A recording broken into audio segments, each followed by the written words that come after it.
بالعالمین والصلاة والسلام علی رسولہ الکریم اما بعد فاعوذ باللہ من الشیطان الرجیم بسم اللہ الرحمن الرحیم وَإِذَا سَأَلَكَ عِبَادِي عَنِّي فَإِنِّي قَرِيبٌ أُجِيبُ دَعْوَةَ الدَّاعِ إِذَا دَعَانِ فَلْيَسْتَجِيبُوا لِي وَلْيُؤْمِنُوا بِي لَعَلَّهُمْ يَرْشُدُونَ صدق اللہ العظیم۔ اللہم صلی علی محمد وعلی آل محمد کما صلیت علی ابراہیم وعلی آل ابراہیم انکا حمید مجید۔ اللہم بارک علی محمد وعلی آل محمد کما بارکت علی ابراہیم وعلی آل ابراہیم انکا حمید مجید۔ رب زدنی علما رب اشرح لی صدری ویسر لی امری واحلل عقدۃ من لسانی یفقہوا قولی۔ سورہ بقرہ آیت نمبر 186 ارشاد باری تعالیٰ ہے وَإِذَا سَأَلَكَ عِبَادِي عَنِّي فَإِنِّي قَرِيبٌ، اور جب آپ سے میرے بندے میرے متعلق سوال کریں تو میں نزدیک ہوں۔ اجیب دعوت الداعی اذا دعانی، دعا کرنے والے کی دعا قبول کرتا ہوں۔ فَلْيَسْتَجِيبُوا لِي، پس جب وہ مجھے پکارتے ہیں، وَلْيُؤْمِنُوا بِي، ان کو چاہیے کہ میرا حکم مانیں، لعلہم یرشدون، اور مجھ پر ایمان لائیں تاکہ وہ ہدایت پائیں۔ اس آیت مبارکہ میں اللہ رب العزت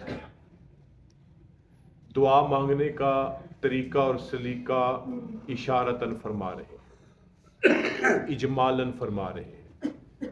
اس آیت مبارکہ کا شان نزول ہے کہ نبی علیہ الصلوۃ کے صحابہ نے نبی علیہ الصلوۃ سے عرض کیا، اللہ کے رسول، ہم اللہ رب العزت سے جب دعا مانگیں تو کیسے مانگیں؟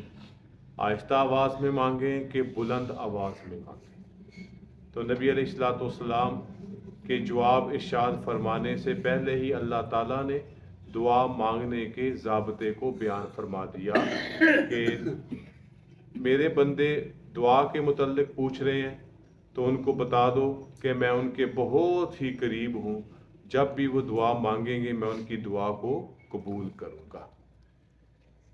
یہ آیت مبارکہ اگر آپ غور کریں، ہم نے اس سے پہلے یا ایھا الذین آمنوا کتب علیکم الصیام، اللہ تعالیٰ نے روزوں کے حوالے سے ہمیں تعلیم فرمائی۔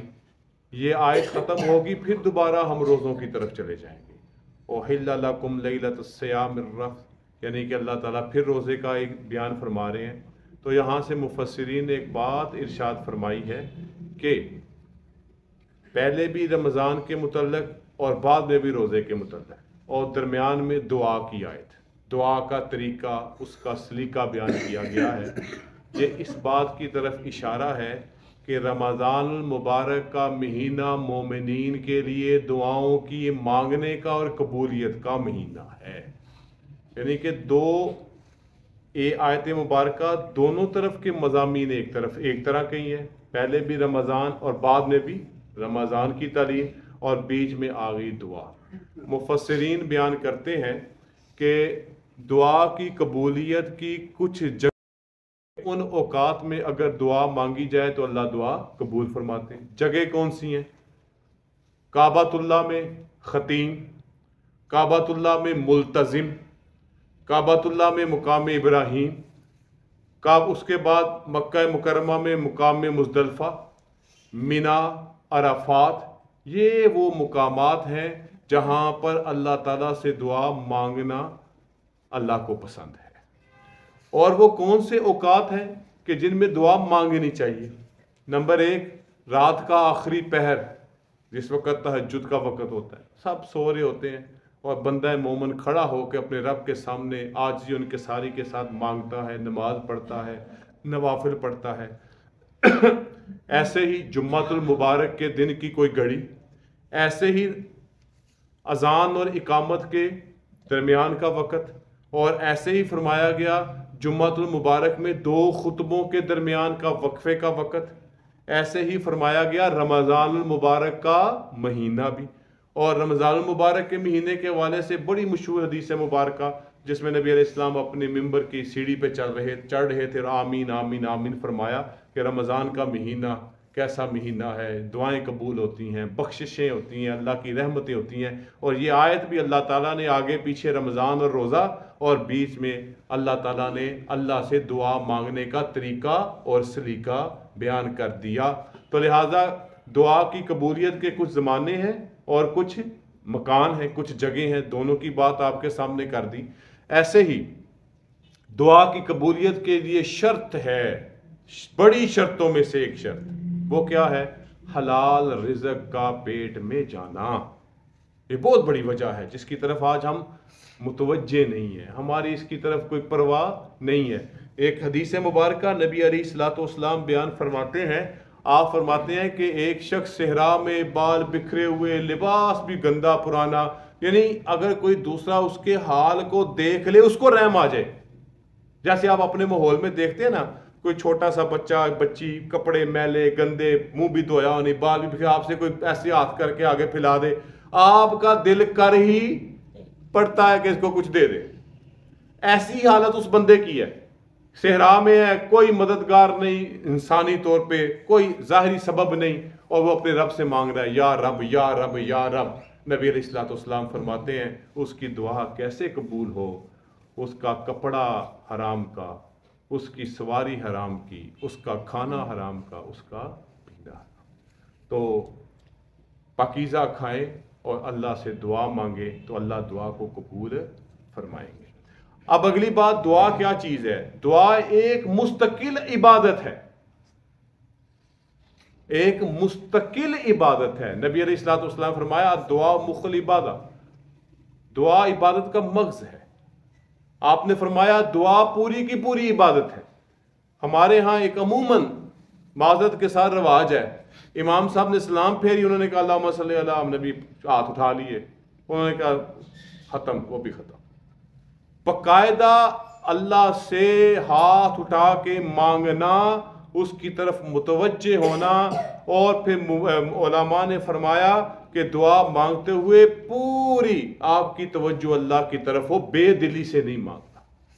بے دلی سے آپ، فقیر بھی بے دلی سے مانگے آپ ہم نہیں دیتے، اور جب وہ فقیر بھی پورا التجا کے ساتھ مانگے تو ہمارا بھی دل پسیج جاتا ہے، نرم پڑ جاتا ہے. نہ بھی دیں دل میں کچھ نہ کچھ ضرور نرمی آ جاتی ہے. تو ہم کیا کہہ دیتے ہیں اللہ تیرا بھلا کرے، کچھ نہ کچھ ضرور فرق پڑتا ہے. تو لہٰذا اللہ سے جب دعا مانگے تو پورا وقت نکال کے دعا مانگے، پوری توجہ کے ساتھ دعا مانگے، کیونکہ دعا بھی ایک عبادت ہے، دعا بھی نور ہے. اللہ کے نبی صلی اللہ علیہ وسلم نے دعا کو مستقل عبادت، آپ کی تعلیمات بتاتی ہے ایک مستقل عبادت ہے.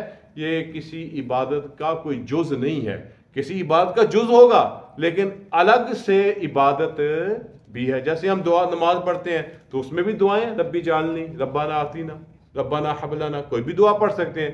لیکن اس کے علاوہ ہم مستقل اللہ کے سامنے ہاتھ اٹھا کے دعا مانگیں اور اللہ سے دعا کی قبولیت کی درخواست کریں. تو یہاں پر اللہ رب العزت نے اس دعا کے حوالے سے ارشاد فرمایا وَإِذَا سَأَلَكَ عِبَادِي عَنِّي فَإِنِّي قَرِيبٌ، اور جب آپ سے میرے بندے میرے متعلق سوال کریں تو میں نزدیک ہوں. وہ پوچھتے ہیں اللہ قریب ہے یا دور ہے.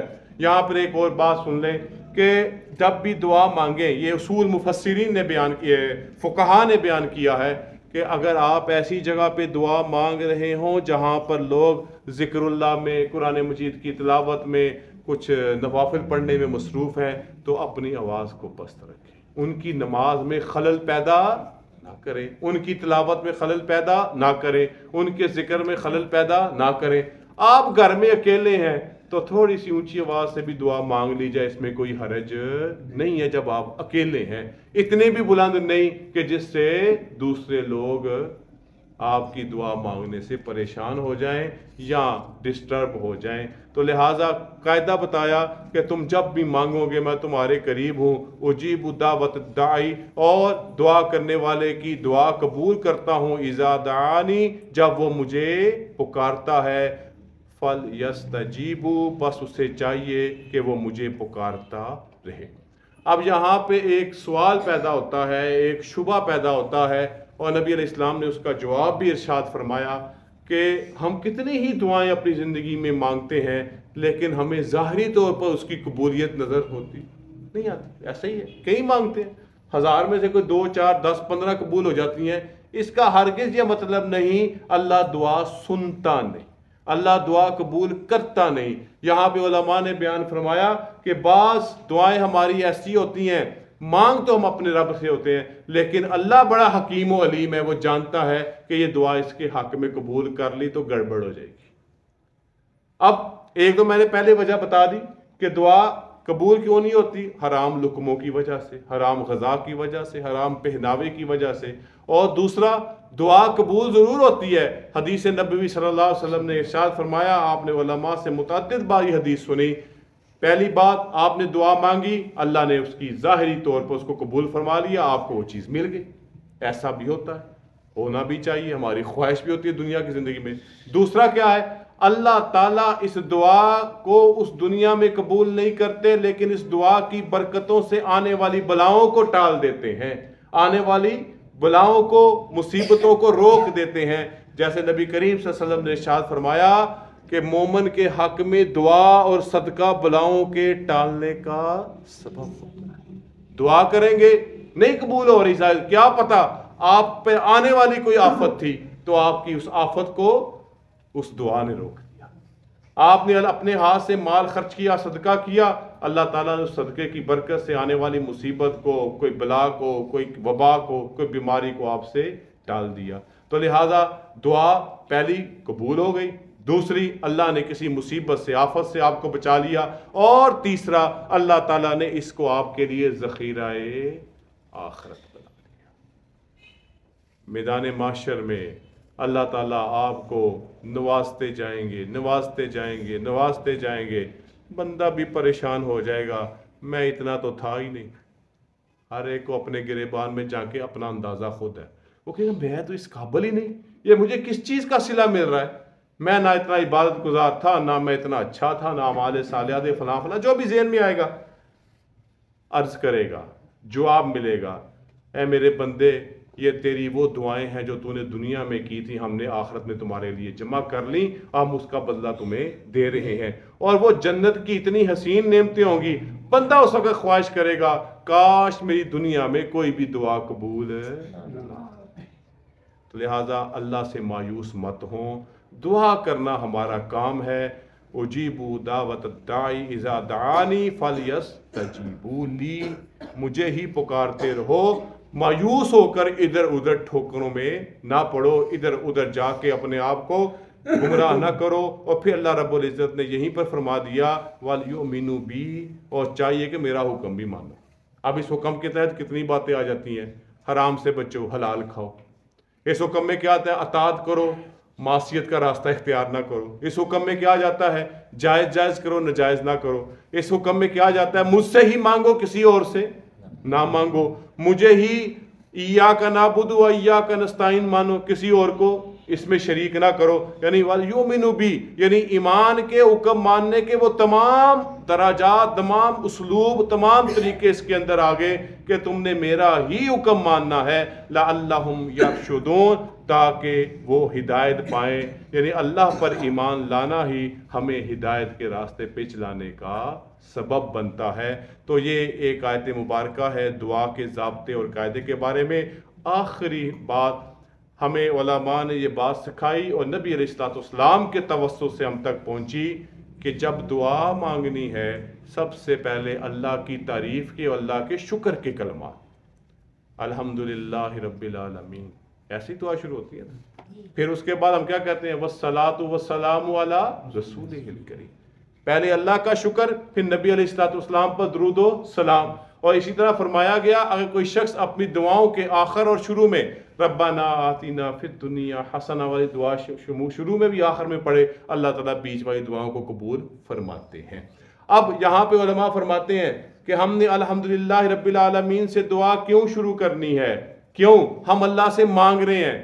پہلے اللہ کا شکر ادا کر رہے ہیں, کیا اللہ تو نے پہلے بھی ہمیں بڑا نوازا ہے, اب تم سے مزید اللہ تو آپ سے مانگ رہے ہیں. ایسے نہیں, دعا ایسے نہیں کہ اللہ سے گلہ شکوہ شروع ہو جائے, اللہ تو تاکہ ہے مینوں, اللہ آپ نے مجھے میرے ساتھ کیا کیا ہے, میرے پاس ہے کیا, مجھے آپ دے دیں. نہیں, الحمدللہ رب العالمین، اے اللہ تیرا شکر ہے، تو پہلے بھی نوازتا رہا، اب میں تیرے سامنے پھر ہاتھ پھیلا کے تجھ سے ہی مانگ رہا ہوں۔ اور پھر نبی علیہ السلام پر درود، یہ درود شریف ایسی دعا ہے کہ جو رد ہوتی ہی، ہم یہ دعا ہے نا کہ ہم نبی علیہ السلام پر رحمتیں اور درود پڑھتے ہیں، جو رد ہوتی نہیں یقیناً قبول ہوتی ہیں۔ تو جب یہ دو چیزیں ہوں گی، ربنا آتینا والا دعا ہوگی، پھر اپنی دعائیں مانگیں دنیا و آخرت کی، اپنے والدین کے لیے، اپنے عزیز و اقارب کے لیے، دنیا کی فلاح اور آخرت کی فلاح کے لیے، یقیناً اللہ تعالی ہمارے ہاتھوں کو خالی موڑیں گے نہیں۔ وآخر دعوانا ان الحمدللہ رب العالمین، الحمدللہ رب العالمین، والصلاة والسلام علی رسولہ الکریم۔ ربنا آتنا فی الدنیا حسنۃ وفی الآخرۃ حسنۃ وقنا عذاب النار۔ ربنا لا تزغ قلوبنا بعد إذ هديتنا وهب لنا من لدنک رحمۃ انک انت الوہاب۔ یا رب العالمین، ہر قسم کے صغیرہ کبیرہ چھوٹے بڑے گناہوں کو معاف فرما، ہر قسم کی غلطیوں کوتاہیوں نالائکیوں سے درگزر فرما، نیک اعمال کرنے کی توفیق نصیب فرما، برے اعمال سے محفوظ فرما۔ جتنے بھی مسلمان بیمار ہیں سب کو شفا عطا فرما، جتنے بھی فوت ہو چکے ہیں یا اللہ سب کی بخشش و مغفرت فرما۔ خصوصاً ہمارے محلے میں ہمارے بٹ سلطان محمود بٹ صاحب کا انتقال ہوا، ابرار صاحب کا انتقال ہوا، کل ہی ان کے جنازے پڑے گئے، اللہ ان کی بخشش فرما، مغفرت فرما، ان کی اولاد کو ان کے لیے ذخیرہ آخرت بڑھانے کا سبب بنا، ان کی اولاد کو مسجد میں نماز پڑھنے کی توفیق نصیب فرما۔ یا رب العالمین، یا ارحم الراحمین، ہم سب پہ رحم کرم فضل فرما۔ ربنا تقبل منا انک انت السمیع العلیم وتب علینا انک انت التواب الرحیم، وصلی اللہ تعالی علی خیر خلقہ محمد وآلہ وصحبہ اجمعین برحمتک یا